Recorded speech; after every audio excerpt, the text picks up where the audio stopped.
Hello there guys, and welcome back to Feed the Beast Horizons. And look at that, the moment I start there is a mana creeper there getting all up in my grill.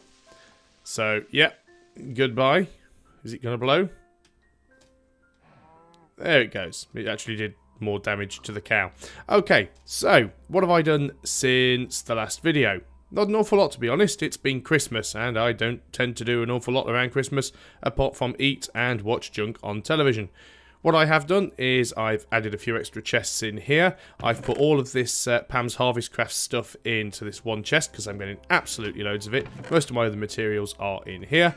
And I've made myself a little basement. Nothing posh. I basically just dug a hole underneath the house and put some torches up. We have uncovered down here some limestone from the E-Masher resource mod, and we've also got some magnetite ore from RotaryCraft. Looks like I'm going to have to find texture packs for both of those, but we've got a little bit of space. You can see the base of the house really, so this is quite a bit bigger. The reason I built this, I just want somewhere where I can put my machines, a little bit of indoor workshop space. The house is quite small. By the time I've put the bed in here and everything else, it does take up quite a lot of room. So we've got those canola seeds planted. I'm not even sure if these are fully mature or not at the moment. I've just broken one. Oh, look at that, and I get 8 seeds for it. So that's quite good. So let's plant those seeds. So even though it takes a while to get canola seeds from the grass, breaking one canola plant seems to give you a lot of seeds. Now, one of the viewers did say that they're not all that important because gearboxes aren't that important early on. Basically, I had another little look through the RotaryCraft handbook, and don't point at a chest when you're doing that. And basically, I know I went through this briefly before, but each machine has 2 types of power requirement, and each engine produces 2 types of power. You've got the amount of torque, which is basically how strong the motor is, and then you've got the speed that it spins. So some machines require a stronger motor, but they don't need to turn as fast. Some machines just need a lot of speed, but don't require the motor to be very strong. Now, what gearboxes do is gearboxes allow you to gear up or gear down various motors and convert torque into speed or convert speed into torque. So it's not something that we need to worry too much about at the moment. So I was trying to figure out what machines to build, and to be quite honest, what's that? Not even a word. To be quite honest, I didn't really know which order to do things in. I went into here and looked at production machines. Obviously, we've got our blast furnace and we've got our work table, which are the first 2 things you have to build in that order. So I assumed, well, okay, if you have to build that first and you have to build that second, which you do, because you can't build any other machine until you've built the work table, and you can't build the work table until you've built the blast furnace, so these must be in order. So I looked at the fermenter. So what's the fermenter? Well, the fermenter allows us to produce ethanol for engines, although we don't have any ethanol engines, but it's a basic machine, so we could probably do this first. Now, it requires 1024 watts of power, which our standard DC electric engine or electric motor does put out. Required speed is 32 rads per second. Now, the electric motor actually puts out a little bit more than that. It puts out 256 rads, so it puts out quite a lot of speed more than it needs to, but it does put out 1024 watts of power, so, well, 1.024 kilowatts, which is 1024 watts, so that should be adequate to power it. But this is experimentation, right? So that's what we're going to be doing. So we've already got some of these engines, so what we're going to try and do is build ourselves one of these fermenters. Now, steel ingots, we've got plenty of those. Base panels, we've got plenty of those. We know how to make those quite easily. But we need impellers. So let's just have a little look at that. Let's go in and look for the impeller. And there it is. We found it straight away. And that's made from, oh, look at that, more steel ingots and a steel gear. And the steel gear is made from just putting the steel ingots in the crafting table. So let's have a look at that. We've got loads of this steel now, but we'll probably still run out of it. So that gives us 3 steel gears. If we put a steel gear in here and surround it with even more steel, that gives us our impeller. We need some base plates, and I think I've only got 3 in there, not as many as I need. So let's just make a few more base plates, because we always seem to be using those. So we've got some base plates. Then we go to the work table, and the impeller goes in the middle. And were these in the corners, or were these top, bottom, left, and right? 50-50 chance, bound to be wrong. Yep, got it wrong. So let's move all of these around one. Oh, still, how did that happen? Oh no, that's right. There we go. So, interesting sound effect. We actually now have a fermenter. Let's take a DC electric engine. We've got a redstone torch. Now we're also going to need sugar and dirt, because this is basically what the fermenter does. We go back into production machines and fermenter. So you make yeast by putting sugar in the top slot and dirt in the bottom slot. And then once you've got yeast, you make sludge by putting yeast in the top and plant matter in the bottom. And then you put the resulting sludge into a furnace and you get ethanol crystals. This machine's operational speed rises as the input speed does. So our DC electric motor actually gives us more speed than we need, so it should make the machine work faster.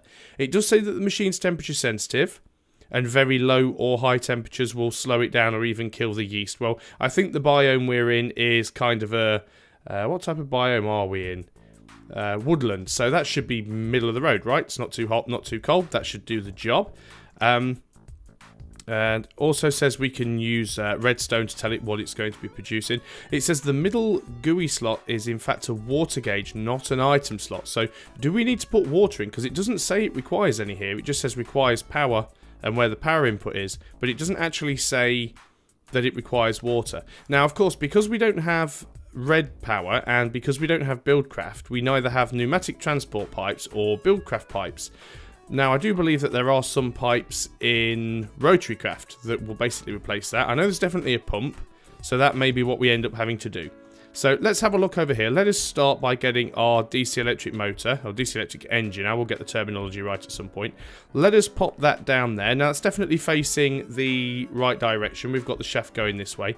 Now, it says the input's at the back of the fermenter. So if we pop the fermenter down there, and we can see the shaft from the engine is going directly into the fermenter. So let's have a look here.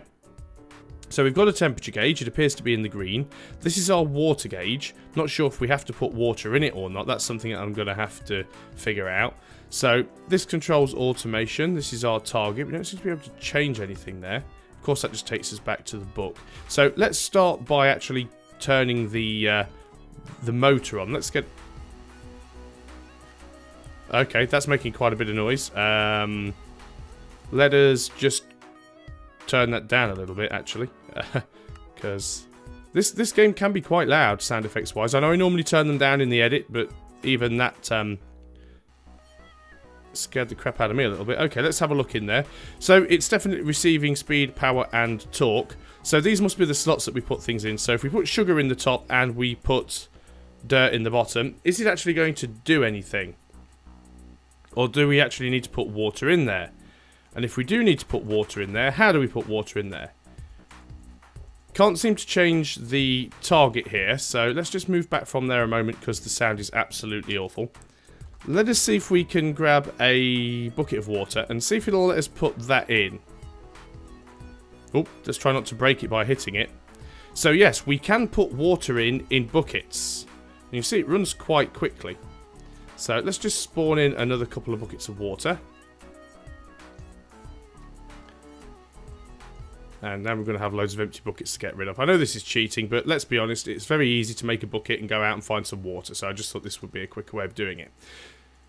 So, okay, we've got a machine that is taking sugar and dirt and producing yeast. So that's obviously the icon for yeast. What we need to do now is find... Yeah, we need to find a way of pumping water in. So apparently there is a way of doing it. I noticed that... Let me just get down here away from the noise of that machine. So somewhere in here I actually saw a pump. There we go. So that's a pump. Pump will, when provided with power, suck up liquids from the surrounding area and pump them into pipes. Now, I assume that means that it needs to go into water. It's not something like the... what was it? The... aqueous accumulator that just sucks up water from the ground. I think this actually needs to go... let's see, water is often used as a coolant, while lava is more often pumped to a reservoir for convenient access. So yeah, it sounds like it actually has to go in or near water or lava. Excess power to the pump generates pressure, which is essential for the operation of sprinklers. So we know we can build a pump. So we can always build a little water source down here. That's not a problem. And then we're going to need to pipe it out. Now, there are pipes. Tool items. It's probably not going to be a tool, is it? Maybe this is something I'm going to have to look up and sort of do off camera. But resource items, yeah, I definitely did see pipes in here once when going through the stuff. There definitely are pipes that you can build with this mod. Oh, there we go. See, lubricant hose, liquid pipe. There we go. Liquid pipe is literally made out of, once again, steel ingots and glass. So we can make liquid pipes. So that might be the next thing worth doing. Making some liquid pipes and making a pump. That machine makes a lot of noise and it's still going. Okay, now all that sugar's been converted to yeast, so let's take that out of there. I'm going to break this torch for the time being. Hopefully that machine will turn itself off. Now, I'm still in creative mode. So what I'm actually going to do at the moment... No, I thought I was in creative mode. Apparently I'm not. What I'm going to do is I'm going to make a little bit more space behind this machine. And I'm going to build a little water reservoir. And then I'm going to see if we can build a pump. And see if we can work out how to get the pump going. So I think that's probably enough space there. So let's make ourselves a water source. Now I'm not sure how large the water source is going to need to be for it to work. I'm not sure whether it needs to be 4x4. Actually, let's try that. Let's just try going for an infinite water source in a 4x4 block, which we know works. So let's do that. Let us get in some water source blocks. So we'll assume we've got ourselves a little water source here. This should be infinite water source. Okay, so we'll get rid of that. So at least that engine stopped now. Now the thing is, this controls automation. Clicking it's not doing anything because you're supposed to be able to turn yeast into sludge. So why won't it let me change that? Maybe you actually have to have red power next to it. Yeah, so you actually have to put redstone next to it to change it to producing sludge. Okay, fair enough. Now I thought I destroyed my torch there, but I have a spare one. So having a lever next to that would allow you to switch between one and the other. In fact, that's probably the way to do it. So if I just quickly spawn in a lever and pop the lever on the top, then if we look at the interface, it is set to yeast, and if I flick the lever, of course, the lever now sets the power on because it's too close to it because it's counted as being on the next block, which is a little bit annoying. So what we can actually do is put the lever here at the side. So let's have a look at that. It is set to yeast. If we flick the lever, it is set to sludge. Flick the lever again. Set to yeast. Lever again. Set to sludge. And it's not affecting the motors. We can put another lever there which we can use to turn that on and off. Brilliant. Okay, so there's a good start. So let's just go and have a look about building a pump and building some pipes. Now we're going to need some glass. Not sure if I've got any glass left over. That's not an awful lot of glass, is it? How many pipes do you get from 3 pieces of glass? Probably not many. I think you used to get 8 on Buildcraft. Nothing there at all. That's a little weird. Maybe you have to do this in the workbench, the work table. Let's have a look at that. So there's the work table. 3 glass. Sometimes it lags out when you try and put these things in. Like that third block there, it took a little while to just appear. Yep, there we go. Oh, you get 16. Okay, that's good. So 16 pipes. So how do we build a pump? Because I've forgotten already. Okay, there's our pump. There's our RotaryCraft pump. It requires... Well, we need 3 liquid pipes before we even start. We need an impeller, which we already know how to make. Base panels, which we already know how to make. And a glass pane. I don't have a glass pane because I don't actually have any more glass left. So let me just very quickly cheat like only I know how and spawn in a glass pane. So we're going to go over here. We need an impeller, which was a gear surrounded by 4 more pieces of steel. We've got the base plates. We've got the impeller. So over here, the impeller was in the middle. I think the pipes were there. Oh, no, that's a gear, not the impeller. Impeller needs to go there. Base plates went... Nope, I've completely forgotten. Completely forgotten already. So let's just have a quick look. Oh, glass pane at the top. And... Okay. Yeah, so that goes there. The glass pane goes at the top. The 2 base plates go in the corners. And then 2 ingots either side there. That gives us a pump. Okay, now does that pump need to be placed above the water, or does it get placed in the water? I do not know. Where is that it? Pump. Excess power, blah blah blah, requires 1024 watts power in the front or the back. So we could power that with a normal DC electric engine. So I think we've got everything we need now to get that set up. So let's start by trying to provide power to... Oh, that's the engine. That's not what I wanted to put down. Let's start by... Okay. Is that going to work? Right, well that was a good start, wasn't it? Just completely destroyed the fermenter. Let's try that again. You know, sometimes you just have one of those days. And let's get it out of creative mode, actually, because that's what causing my problem is. So, fermenter's down. The pump is down, but I'm not sure if it actually needs to be in the water. Obviously, you can't put an electric engine in the water. Now, that's facing the wrong way, but that's fine, because we do have a screwdriver, so we can give it a couple of whacks. Right, now this is facing the wrong way now, because as you can see, when we put it down, the green blocks was facing that way and that way, and you can also see the gear inside. So if we give that a whack, that turns it around. Let's just try turning that around. That should be fine, though. That should be connected up, I think. Let's have a little look. Let's put a lever down next to it. Well, it's definitely doing something. And it's definitely moving the water blocks, so we can only assume that works. Now, there's no interface for it. So, how do we actually connect it up to this? Now, at least one thing, it was actually partially a good thing that I did destroy this, because what I've... Is that on? Yeah. What I've actually done by destroying it is empty it empty the water from it, which is a good thing. So, how do these pipes connect up?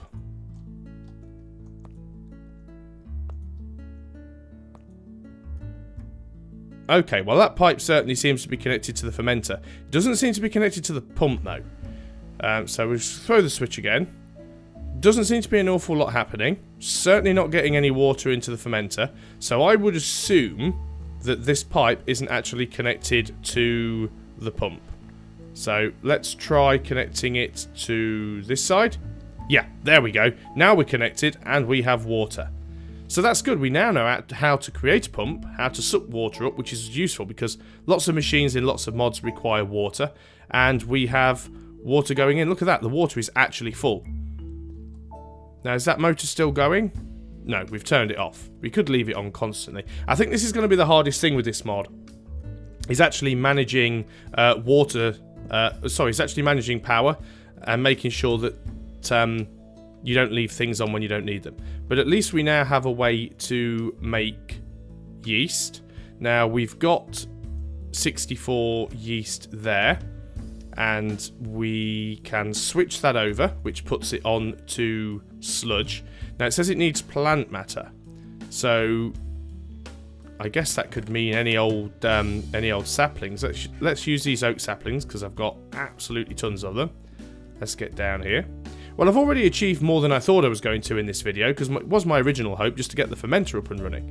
So, well, that's plant matter as far as I'm concerned. Let's throw the switch. Buzz, buzz, buzz, buzz, buzz, buzz. And we're producing sludge. Awesome. I'm quite happy with that. So, while that's buzzing away, there was one other thing that I noticed the other day when I was recording my latest tutorial video. And I was trying to demonstrate how to build this, the RotaryCraft screwdriver.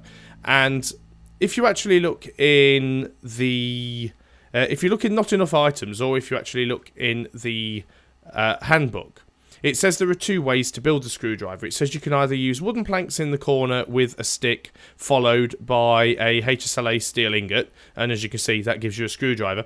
But it also says you can use an iron ingot. But what I noticed was, if you actually use an iron ingot, it actually comes up with a Pam's RotaryCraft cutting board. I didn't make one at the time, but I'm going to take one now, because that is a mod that I would like to explore. Mainly for the reason that I'm just getting so much stuff that all seem to belong to these mods. As you can see, I'm getting a lot of seeds. I mean, we've got bean seeds here. Let's go and plant some of these, actually. Peanut seeds. What else have we got? Corn seeds. We can take some of these. We've got an outside. There's a skeleton out there. I don't like... Let's just put it onto daylight, just to make life a little bit easier. Oh, hello. Get off my crops. Okay. Look at that. Stuck an arrow right in the doorway. Let's go and pick up all the stuff he's dropped. So let's plant these things down this side if we can. It certainly looks like it. Now, I did notice one of the things you can also do with RotaryCraft is produce sprinklers. And sprinklers will put out fires and water crops. Now, in order to use a sprinkler, you need a pump and a water supply, which we now know how to do. Now, here's a creeper. I think I've turned mob griefing off. Just want to check, because I haven't had a chance to try it since. Yep, there we go. So creepers still blow. They still do damage, but they're not going to actually damage any of the ground. Got a little hole down here. Oh, these are new things. Mana elementals. Obviously, these are added by Ars Magica 2. Oh. Nasty little things. Not sure why I'm coming down here, actually. I should have just left well alone. What have we got down here? Calcite from RotaryCraft. That's a good old common or garden zombie. Not too bothered about that. Let's get out of here. Like I said, I don't know why I went down there in the first place. It's the Minecraft... Ooh, phosphorite. It's the Minecraft in me. You just see a hole and you just have to jump down it and see what's there. So, we've got some of those seeds planted now. I was about to say I'm lost and I can't find my base, but I could hear that pump. No, it's not the pump, it's the fermenter. It makes so much noise. Not sure if it's the fermenter or the engine, but I think we can turn that off now. So let's have a quick look. So yeah, we ran out of plant material, but we do have 34 sludge, and... Right, okay, the pump's not on. Although it's still full of water, but that'll be because there's actually some pressure in the pipe. Now, you need pressure in the pipe if you want to use sprinklers. So that might be something that we look at in an upcoming video. So it says something about putting these in a furnace. Is it just a standard furnace? It looks like it is. Now, one thing I did notice, there's also an item in this handbook that I'm never going to find it now, so I don't know why I'm looking for it. But there's an item that says it can actually heat up a furnace without fuel. So I assume by that you just attach this machine to a furnace and power it with a motor, and that powers the furnace. The question is it a standard Minecraft furnace, or does it require some other type of furnace? In fact, let's have a look in Not Enough Items. Yeah, as you can see, well, we've got some metallurgy furnaces. It's unlikely to be any of those. Gani's Nether Volcanic Furnace. We've got the Redstone Furnace from the Thermal expansion. Standard Furnace, Thormcraft, Tinker's Construct, Engineer's Toolbox, Blood Magic, well, that's, Pulse Jet Furnaces from RotaryCraft, and the Blast Furnace. So maybe it's the Blast Furnace, I don't know. Probably is the Blast Furnace, because the Blast Furnace requires a heat source to work like lava, so maybe we can do that without the lava. But to be honest, I don't see any point, because when you actually consider how much space it would take up next to your furnace, you'd have to have a block that contains the engine or the motor, and then you'd have to have another block that contains a redstone lever or a switch. Whereas lava only takes up one block. But saying that, you need to contain the lava as well. And it can be a little bit dangerous if you fall into it. But I'm quite pleased, to be honest. We've managed to build some waterproof pipes. We've managed to build a pump. we've managed to build a fermenter, and we've got that entire setup working. That's the set. I mean, I'm actually really pleased with that. That's the setup. I've built the and I'll be quite honest with you, apart from a few tips and pieces that you guys have sent in, I haven't done any research on this mod. I haven't looked on any wikis. I don't think there is. I've had a few people message me saying that there's literally no information out there on this mod, which is one of the reasons why I'm trying to do these videos, because I want to be able to get the information out there to people. So this is literally just by reading through this RotaryCraft handbook, looking through the various items in Not Enough Items, and just seeing what works. And this is sometimes how it has to be done. So we know how to make the steel ingots, we know how to make the work table, we've built some simple engines, we've built a pump and waterproof pipe so we can move water around, we've built a fermenter which we can now use to make ethanol. And let's just double check what we've got out the furnace. Yep, ethanol crystals. So that is actually progress. I've got a spare pump now, of course, because I had creative mode on when I was putting all that stuff together.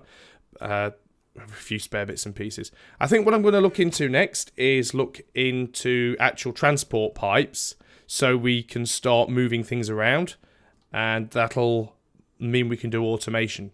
One of the things that a lot of people always ask me to do on my Feed the Beast videos in the past was to demonstrate more automation, because a lot of the videos that I used to do in the tutorial series were just single machines. Now, one of the reasons why I didn't bother a lot with automation is because if people just watch a single video, it doesn't make an awful lot of sense to show a lot of automation. But because I'm doing this more of an ongoing series, then I can actually get automation set up. And it's, you know, I'm enjoying doing it. It's good. It's good fun. I'm going to look into this this mod here. Now, unfulfilling morsel. Can we do anything with any of this? I mean, what is the purpose of this cutting board? Let's just have a quick look. Is this one of those things that you put in with an item? Is it something we have to wield? Ah, yes, you place it down. I see. So it is an item, that, and then you right click on it. There you go. So the cutting board is essentially a crafting table for what's this mod called again? Pam's Harvest Craft. So the cutting board is a crafting table for that. As you can see, this place is getting quite crowded. I don't mind that being down there, actually. It's not really in the way. I can still get to these chests. You can see that one is empty. It's another mod that I'm going to need to find textures for. But at least we've got that. We've got cinnamon as well. I did notice these, where are they? See if we can find one. These little things over here. I kept spotting them.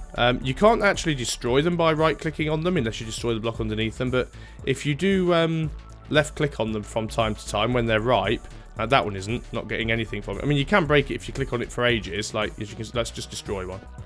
So there you go. That one's completely destroyed now, and it gives me a cinnamon plant, which you can't plant down in the grass like in the wilds. I think you can actually plant them on a farm. Yeah, you can. But normally, if you just left-click them a couple of times, if they've actually got any cinnamon on them, then the cinnamon pops up. I think cinnamon's actually a bark, actually. So I've got 3 pieces off that one. There's one over here. This one, is that cinnamon as well? Yeah, look at that. It's massive. 1, 2, 3, 4, 5, 6. 6 pieces of cinnamon off that. Not sure what the cinnamon's going to be used for, but we're certainly getting a lot of it. Let's just pick that up while I'm here. Another thing I noticed, and I think I pointed it out before in a previous video. Dandelion puff. There are quite a few beehives around hanging from the bottom of trees. Now, I thought that they were just the normal beehives from, well, from Minecraft bees. But apparently they're not. These beehives here are actually part of Pam's Harvest Craft. So, obviously there's a way of gathering honey to be used as food more than anything else. So, yeah, getting quite excited about that. Well, I'm starting to ramble. So, what I'm going to do is call this a video and just go back to my hut. I'm going to investigate those transport pipes and have a little look and see what machine I can build next. But all in all, quite pleased with that. This is probably what I will do on my next tutorial video. Be looking at the fermenter, be looking at the water pump, and be looking at these pipes. So there you go, guys. We have our first RotaryCraft setup, and I'll see you next time. So until then, goodbye for now.